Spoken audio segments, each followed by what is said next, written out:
Agora no Novo Testamento com a igreja. Ao longo de toda a nossa trajetória histórica, nós temos o cuidado de Deus sobre nós, que é o tema central da lição de hoje. Vai entrar para quem está em casa, conhecer a interface, o cristão e o cuidado de Deus. É a sexta lição que nós estamos estudando, e nessa lição nós vamos entender com muito detalhe, com muita sensibilidade, a famosa teologia do cuidado. Por quê? Porque este é um ensino inequívoco de toda a Escritura, de Gênesis a Apocalipse. O que nós vemos é a ação de Deus, é o milagre de Deus, é a proposta de Deus de sempre conduzir, nos abençoar, nos preservar e nos guardar de todo o mal, conforme expresso no Salmo 121, Ele te guardará de todo mal, Ele guardará a tua alma. Então, desde o princípio tem sido assim. E esses dias eu recebi uma pergunta de um internauta que questionava a bondade de Deus, a misericórdia de Deus, pelo fato de achar a pena de Deus sobre o ser humano, sobre o homem, dura demais, severa demais, na colocação dele, porque apenas um erro, um deslize, nas palavras dele, um equívoco, ser punido de maneira tão grave, porque Deus então puniu a humanidade dessa maneira, se foi o primeiro erro que o ser humano cometeu. Parece até que ele tem razão, seguindo a lógica humana, mas olhando para a palavra de Deus, o que a gente percebe é que esse ser humano, ele decidiu no seu coração, simplesmente, esse ser terrestre, não obedecer a uma ordem de Deus, um ser celeste, e ele fez isso deliberadamente.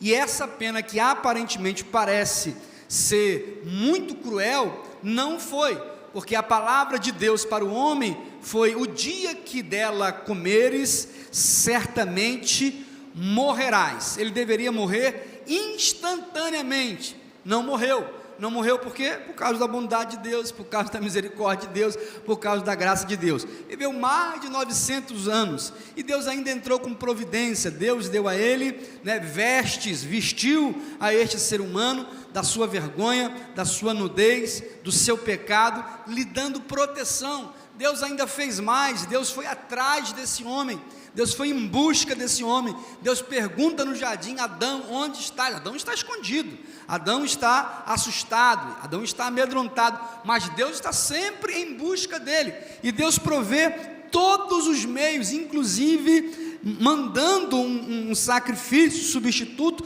para o cobri-lo. Ainda faz uma promessa. Deus diz que da semente da mulher, ou seja, da natureza desse ser tão frágil que é o ser humano, nasceria um que esmagaria o verdadeiro culpado por essa desordem. Da semente da mulher nascerá um que vai ferir a cabeça da serpente. Então o que a gente vê é só o cuidado de Deus, e isso que se tenta muitas vezes impugnar, ou às vezes reportar para Deus como sendo um Deus mau, perverso, que por causa de um pecado feriu a humanidade toda, atingiu a humanidade toda, é muito duro. Não é verdade, porque a graça de Deus tem se manifestado aos homens, trazendo salvação a todos também que quiserem. Assim como Adão deliberou pecar e errou e fugiu da presença de Deus, se o homem deliberar, se refugiar, aceitar o cuidado de Deus, tem absoluta certeza que Deus vai cuidar muito bem, porque Ele tem cuidado de nós. E na lição de hoje nós vamos entender isso dentro da história, na história do povo de Deus durante o exílio. Mas temos para isso que analisar três grandes objetivos didáticos que foram estabelecidos, e vai entrar na tela para quem estiver em casa. Primeiro, compreender o amor de Deus, que é imensurável, ou seja, não pode ser medido, não pode ser calculado. Acusar Deus de tirano, acusar Deus de ser muito severo, é não conhecer a palavra de Deus, porque Deus tem um amor para conosco imensurável. Segundo, mostrar que a dor nos aproxima de Deus. Muita gente não gosta dessa afirmação, nós vamos analisá-la ao longo dessa aula para entender essa declaração à luz da palavra de Deus. E terceiro, entender que nosso fundamento é Cristo. Ele é o nosso modelo, Ele é o nosso verdadeiro e maior exemplo. Como lemos nesta manhã, nossa lição tem um texto áureo, que é um texto de destaque, que declara: porque se de todo bem te calares neste tempo, socorro e livramento de outra parte virá para os judeus, mas tu e a casa de teu pai perecereis, e quem sabe se para tal tempo como este chegaste a este reino. Pergunta então o escritor, e é natural que a gente analise esse verso, entendendo como um verso que merece destaque, porque aqui está uma incisiva declaração, de que se a gente não se colocar como interlocutor de Deus, Deus sempre vai ter outros meios, somos nós que precisamos decidir, se queremos ser partícipes da bênção ou não.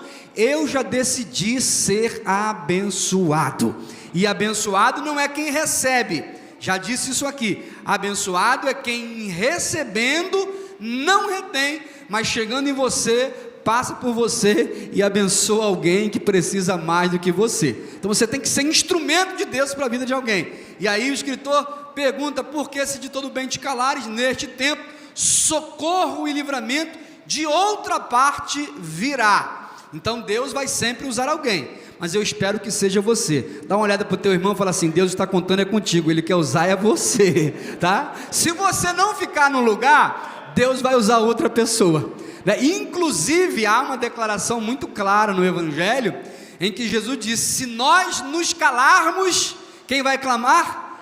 As pedras, tá? Deus usa até a pedra, Deus está usando até os seres mortos, inanimados, assim como usou até animais no Antigo Testamento. Mas eu acho que Deus não precisa mais usar isso, porque Ele tem muito vaso de honra aqui dentro essa noite.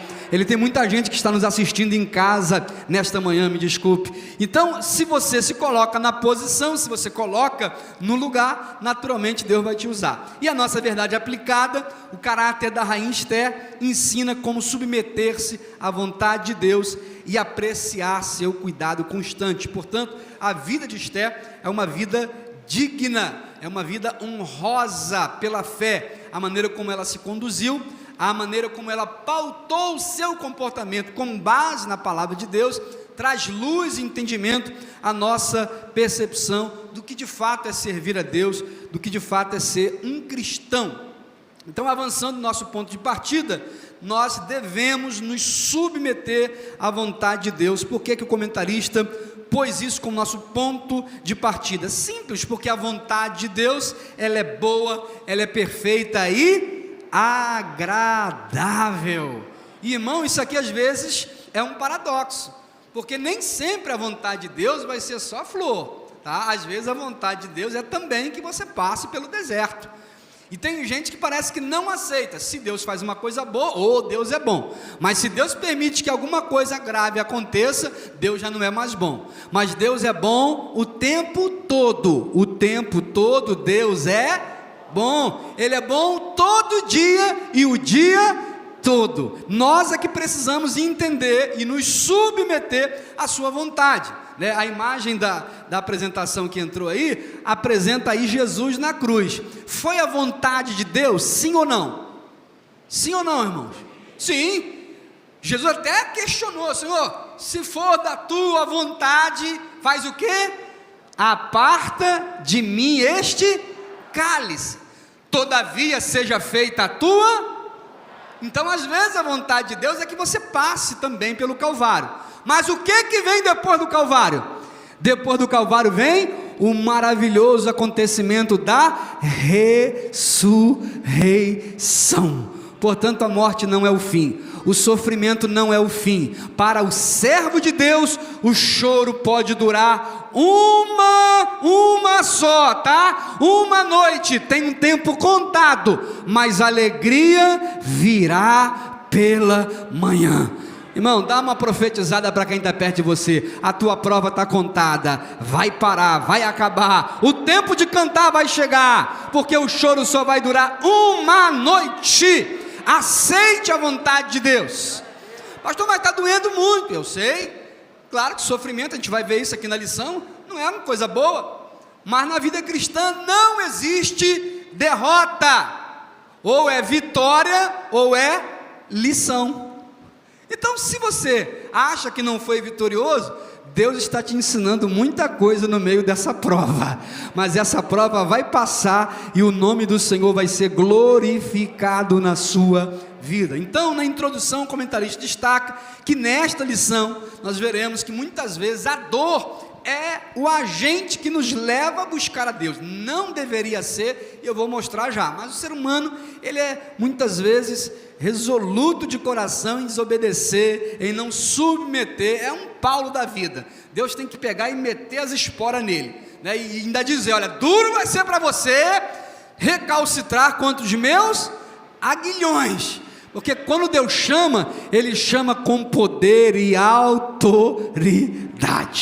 Se Deus chamar, irmão, é melhor você obedecer. Nós observaremos também que a destruição familiar é, na verdade, o maior objetivo de Satanás, né? É um incansável meio que Satanás entrega para roubar a paz de toda a família, de todo ser humano, de toda a nação, de todo o mundo. Satanás, ele detesta a família, e você vai entender já já por quê. Nossa lição tem 3 tópicos centrais, 3 divisões centrais. O primeiro destaca o cristão e o seu ponto de equilíbrio. A vida cristã é uma vida equilibrada. Segundo, a dor nos impulsiona a buscar a Deus. E o terceiro, nosso fundamento é Cristo, como já vimos na nossa introdução. Então, desdobrando esse primeiro tópico, o que é esse equilíbrio da vida cristã? A vida cristã não nos chama para os extremos. É muito importante falar disso nesse momento em que o Brasil vive uma polarização absurda, né? As disputas políticas, as disputas ideológicas levam as pessoas a se centralizar, a se concentrarem nos polos extremos. E aí o que acontece? Acontece uma guerra, é insulto para lá, é insulto para cá. Por quê? Porque já perdeu o equilíbrio. E não é apenas no campo político, na vida social, nos aspectos ideológicos, não. Às vezes na vida pessoal, até na vida espiritual. Eu conheço gente, irmão, que vive aí no monte, né? Parece que mora no monte, mas não tem uma vida coerente, não tem uma vida inteligente, porque fica em busca de experiência o tempo inteiro. Mas a vida cristã não é só experiência. Existem 3 pilares de sustentação, como esse templo aqui, que tem pilares centrais, tem muitos pilares, mas existem os pilares centrais, para que ele possa ter sustentação, né? Essa multidão de gente aqui dentro, cultuando, pulando, se o engenheiro não tivesse calculado, seria um desastre. Então, o nosso Deus Criador também estabeleceu pilares centrais.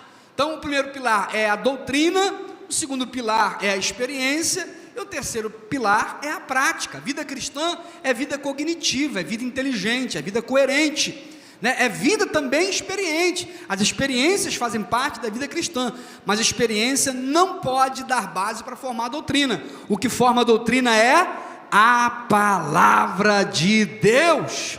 Por quê, pastor? Porque vai passar o céu, vai passar a terra, mas a palavra de Deus vai permanecer para sempre. Ela tem que ser cumprida. E o terceiro pilar é a prática. Portanto, a nossa condução, a nossa vida equilibrada tem que estar baseada nesses 3 pilares. Tem gente que está vendo um anjo tudo quanto é lugar, está caindo no poder, mas aqui às vezes cai também de tapa em cima de quem não tem que cair, fala o que não deve falar. Por quê? Porque está faltando equilíbrio. A vida cristã precisa desse entendimento, da compreensão da palavra para um culto racional. As experiências de fé no campo pessoal, aí eu não posso entrar na experiência de ninguém. Eu conheço, pastor, você tem que ir no monte para o senhor ver fogo, você vai ver um mato pegando fogo, e você vai 500 vezes lá no monte, você não vai ver mato pegando fogo. Ele viu, e de repente só viu uma vez, mas ele acha que todo mundo vai ter que ver fogo lá no monte. E aí tem gente que vai criando essas experiências e fazendo dessas experiências as suas doutrinas centrais, acabam se desequilibrando na fé, e a vida cristã não é uma vida de desequilíbrio. Nós temos que unir teoria e prática, nós temos que ter unção e tem que ter reflexão. Então, o cuidado de Deus para conosco mostra esse equilíbrio. Qual é o cuidado de Deus com o seu povo? e aí o comentarista destacou, né, o estar sobre esse cuidado de Deus implica em pelo menos 3 grandes dimensões: a dimensão da proteção, da segurança, que é uma necessidade elementar. Quando eu me sinto inseguro ou me sinto ameaçado, eu fico enervado, eu fico irritado, eu fico aborrecido, estressado, deprimido, ansioso. Então essa é uma necessidade elementar, a necessidade de segurança, confiança, proteção. Segundo, a provisão. Se eu não tiver provisão, se eu não tiver as minhas necessidades elementares atendidas, naturalmente eu viro uma fera. Por quê? Porque o ser humano é instintivo. Faltou o alimento. Você vê aí um país que está em estado de miséria. O Brasil tem muita miséria, mas não é só miséria, mas há países em que só existe miséria, a miséria absoluta, construída com mãos. O que você vê? Uma guerra civil, uma violência, porque o ser humano está com fome, ele vai partir para a agressão, ele vai querer qualquer coisa para tentar suprir essa sua necessidade essencial de se alimentar. E aí, se não tem o alimento, a pessoa morre de fome, né? Ou morre num conflito aí, numa guerra civil. E o terceiro é a salvação. Portanto, estar sob o cuidado de Deus é ter a garantia que, seja do ponto de vista material, seja do ponto de vista social, seja do ponto de vista espiritual, eu tenho um Deus que cuida de mim. Ele tem segurança para a minha vida. O Salmo 46:1 é uma declaração muito clássica, é o nosso baluarte, o nosso estandarte. Deus é. O salmista, Deus será, talvez um dia, quem sabe Deus seja. Não, ele diz, Deus é o quê? Nosso refúgio e fortaleza, socorro, bem presente na hora da angústia. Então você tem a certeza de que Deus está presente na sua vida. Provisão, Deus está o tempo inteiro. O grande rei, o grande monarca do período da monarquia do Reino Unido de Israel, Davi, ele declarou, olha, eu fui moço e agora sou um ancião. Nós temos muitos anciãos aqui, né? E o que é que o ancião diz? Ele diz de experiência, ele não diz só de teoria, ele diz que viveu 80, 90 anos de existência. É muito tempo para uma humanidade tão frágil, tão debilitada, que tem gente morrendo aí com 17, 15 anos, tem gente que não está dando conta de conseguir viver mais do que 15, 20 anos, fazendo loucura. Uma pessoa com 80 tem experiência. Davi, lá no alto da sua senitude, ele declara, eu fui moço, agora sou velho, mas eu nunca vi um justo desamparado, e nem a sua descendência mendigar o pão. Ei, querido, não é só você não, é a sua descendência que não vai ter necessidade. Pode aplaudir o Senhor. Você quer aplaudir? Pode aplaudir com força, porque você vai ter para estender àqueles que talvez não se submetam à vontade de Deus como você se submeteu, né? E por último, salvação. A salvação de Deus não é um bem exclusivo só para mim, embora seja individual, uma experiência que cada um tem que viver. Ela começa em mim, mas não termina em mim. Quando Paulo estava lá preso e aquela prisão sofreu uma intervenção divina, com um terremoto que rompeu os grilhões, os presos fugiram, o carcereiro se desesperou. É o fim, eu vou morrer.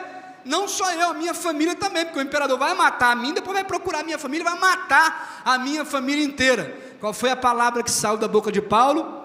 Crê no Senhor Jesus e será salvo, tu e a tua casa.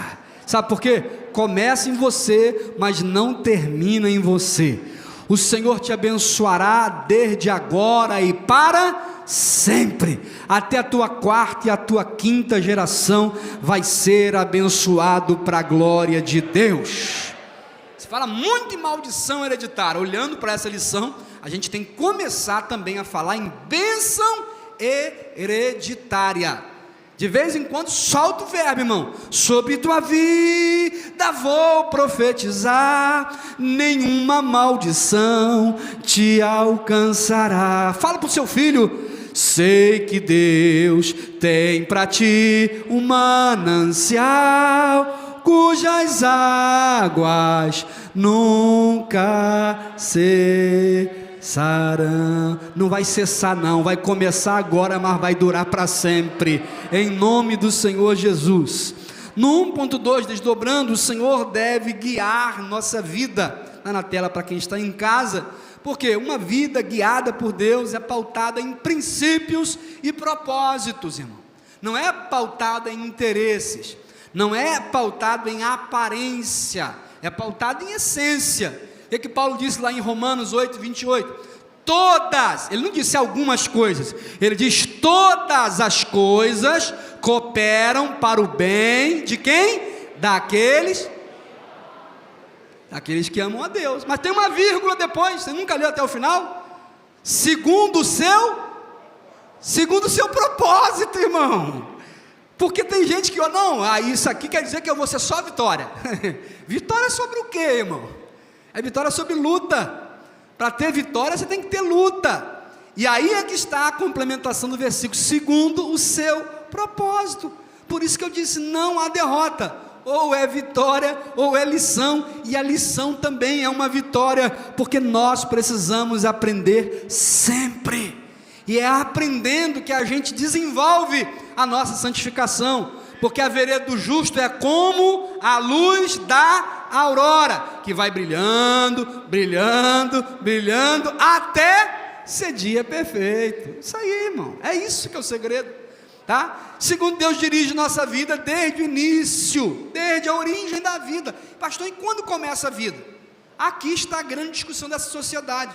Para nós, com base neste livro, com base na ética da vida, na ética da própria medicina, a vida começa na fecundação. Você já leu o Salmo 139, irmão? Pega a sua Bíblia aí para ler o Salmo 139. Esse salmo é um salmo maravilhoso. Ele fala do grande poder, da onipotência de Deus. É um salmo de Davi. E esse salmo tem uma declaração que eu acho interessantíssima, porque nós somos conhecidos por Deus desde quando a vida começou. Senhor, tu me sondastes e me conhece. Tu conheces o meu sentar, tu conheces o meu levantar. De longe entendes o meu pensamento. Olha só, cerca o meu andar, o meu deitar. Irmão, isso é interessante. Olha o verso 13, vou já adiantar lá para você ver. Pois possuíste os meus rins, entrecestes-me no ventre da minha mãe. A vida começa lá na fecundação. Foi lá que Deus originou. E um dia desse eu vi uma jovem tão nova, cheia dessas ideologias. Na verdade não é ideologia, é engenharia, reengenharia na verdade. E não é engenharia física, é reengenharia social, maquinação humana. Gente ruim, gente revoltada, que fuma, que cheira, que bebe, que rouba, que está amargurada, que fica toda bagunçada, que usa 500 alargador, 600 tatuagens, está sempre contestando tudo, está sempre revoltado com tudo, e quer ensinar uma jovem cristã. Ah, pastor, porque o aborto é um negócio terrível, não pode não, a gente tem que aceitar sim, se não tiver um aborto, coitada da moça, coitada da vítima, e aquele discurso. E eu disse, minha filha, mas quem é a vítima? A vítima é a mulher é a vítima, ela teve uma relação, uma aventura sexual, na madrugada, da balada, e aí depois ela resolve então que ela pode se tornar uma assassina, depois de ser uma pessoa que viveu na balada, ela pode ser uma assassina. Não é bem assim. Como não, minha filha? Então faz o seguinte, você está defendendo o aborto, você faz o seguinte, tá? Espera a criança nascer. Quando ela nascer, aquela bebezinha de 9 meses, geralmente nasce com 9, pode nascer com 7, pode nascer até com 5, 5,5, um milagre de Deus, mas tem. Quando nascer, se for com 7, com 8, com 9, você pega a criancinha no colo, olha assim no olhinho dela e diz, eu vou te matar. Aí você pega uma faca, enfia. Eu não conheço um ser humano que diz que tem coragem de fazer. E eu já falei isso numa palestra. É muito fácil matar aqui dentro, você não está vendo? Mas é um ser humano. Por quê? Porque a vida começa lá. O diabo tem ódio da vida humana, não importa a idade. Você pode ter 99 anos, 100 anos, ou pode ter só algumas horas, ou 2 meses, ou 3 meses. O diabo tem fúria contra a nossa vida. Por quê? A nossa vida é um projeto de Deus. A santidade da vida é intocável, porque quem atenta contra a santidade da vida, atenta contra o próprio Deus. Foi Deus quem deu a vida, e só Ele pode tirar a vida. É por isso que Deus não aceita o suicídio, é por isso que Deus não aceita a conduta de morte, gente que se suicida existencialmente, porque Deus dirige a nossa vida desde o início, lá na fecundação, e os planos de Deus não podem ser frustrados.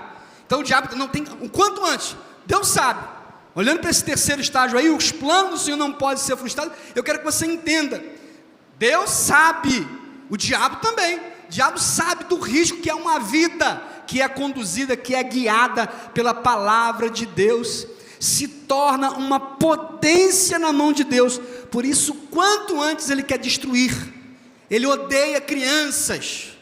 É por isso que Jesus disse que ele não vai ter nenhuma criança lá no reino dele, nenhuma criança haverá. Lá nas trevas do inferno não haverá nenhuma criança, porque o próprio Jesus blindou as crianças e disse: deixa vir a mim, porque dos tais é o reino dos céus.